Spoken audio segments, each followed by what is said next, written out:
medyo kalokohan, hindi sinasadya. Pero nakakatuwa si tatay.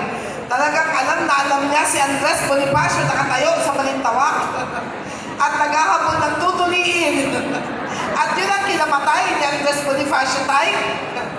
Magandang gabi po, bayan ng Botolan. Nag-e-enjoy po ba kayo? Opo, ito lang ay ang aking munting pasasalamat sa lahat po ng pagkakaisa ng bayan natin. Andito po, makikita nyo ngayon, ako ang inyong nanay sa 2nd District. Andito ko, ang mayor ng bayan natin, si Daddy O. Bihira, anong tawag dito?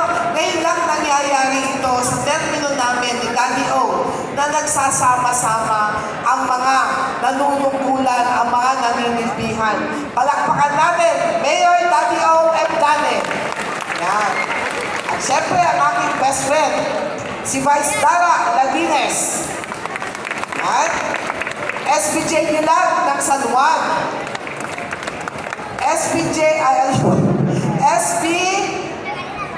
Eddie Tangos ng Paco.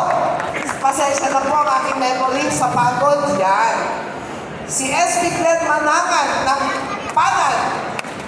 Yan.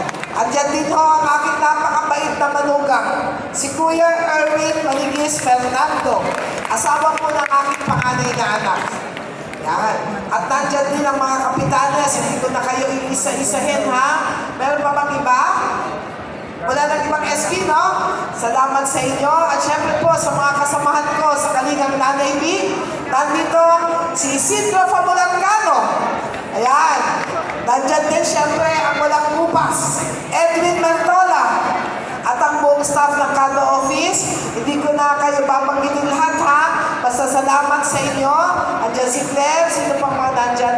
At syempre po, ang Tourism Office ng Bayan ng Botolan, maraming salamat.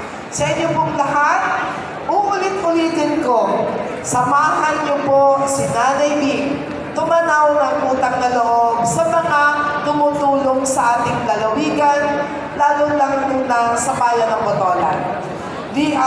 Alam ko naman na hindi po pinalat ang Diwa Party List na nakaraang halalan. Pero sa tulong-tulong nating lahat at sa dasal, sana po makabalik sila. Kung hindi dahil sa Diwa Party List, hindi po tayo nagkaroon ng mga paaralan sa Baitan. Lahat meron na pong elementarya. At 7 na sa kanila o 5 ay